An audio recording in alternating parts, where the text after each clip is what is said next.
Whenever we come into these moments of high tension, especially about politics in the country, I always like to go back to the source, back to the founders, to remind myself of what we're doing here, what it is that's important, what matters. Because when you go back to the founders, it's not as cut and dried as you think it is. There were arguments back then between what we would call liberals now, how much government there should be, how central the government should be, how local it should be, and those ideas were going back and forth. And when they came out of the Revolutionary War and the states had bound together, because remember, when they first came here, the states were their countries. You were not from the United States. There were no United States. You were from New York. You were from Georgia. You were from Vermont, wherever. That was your country. And people didn't want a big central government telling them what to do in their country. It would be just like having the UN today come in and tell us what to do here. But after the war, they found out that the rules they had made to bind themselves together, the Articles of Confederation, weren't enough. They needed a new, more powerful central government, and they wrote the Constitution. And then they had to sell it to the country. And that's why they wrote the Federalist Papers. The Federalist Papers were Alexander Hamilton and John Jay and James Madison selling the Constitution to people and saying, don't worry, you'll still have your states, but you do need a central government for these reasons. And then they laid out the reasons. And in fact, just calling it the Federalist Papers was kind of an act of propaganda, because it was a way of saying we'll still be a federation, we'll still be a league of individual states. So I went back to the Federalist Papers actually for the last couple of weeks. I've been rereading the Federalist Papers because they're so brilliant, and they remind you what they were doing here. They were inventing something that had never existed on Earth before. From the very beginning of humanity to that moment in the 1780s, this was a new thing that was happening, and they realized that what they were doing on this continent, they were doing for the whole world. They were doing so the world could see that they could put together a government in which men could be free, and yet there could be a reasoned government.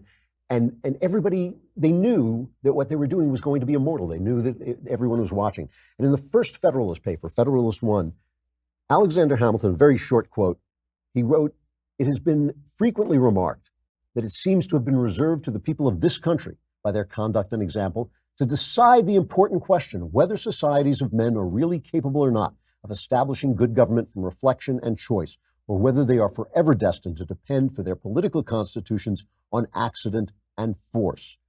If there be any truth in the remark, the crisis at which we are arrived may with propriety be regarded as the era in which that decision is to be made, and a wrong election of the part we shall act may, in this view, deserve to be considered as the general misfortune of mankind." In other words, if we fail here, mankind, in some sense, has experienced that failure.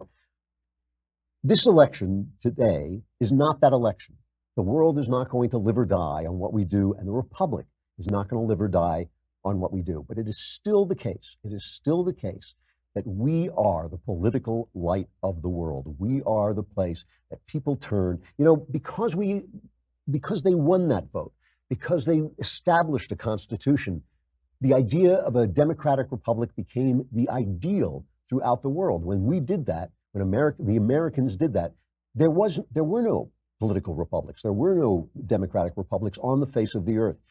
Today, everybody emulates that. Everybody emulates the idea of being a multicultural society. You hear people in Europe saying, well, we're a multicultural society. No, they're not. They're imitating that. The French were the French. They were the Franks. The English were the Angles.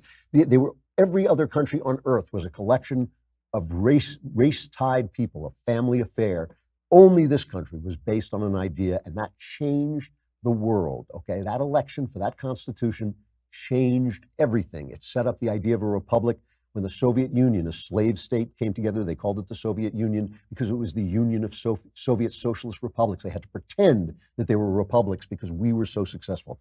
This election is not that election. We are not depending the fate of the world. But what we do here and whether we succeed here still is the basis of what happens in the world. The world is still watching this country to know where to go next, to know what can be done. They laugh at us, they mock us, they say, oh, we do this, we're cowboys, we don't have the same kind of social spending that they have. All of them depend on us. We defend them. There's not a free man walking the face of the earth who is not free because of something this country did, whether it was win a war or just hold out against the Soviet Union. Every free man owes this country a debt, and that is why what we do actually matters.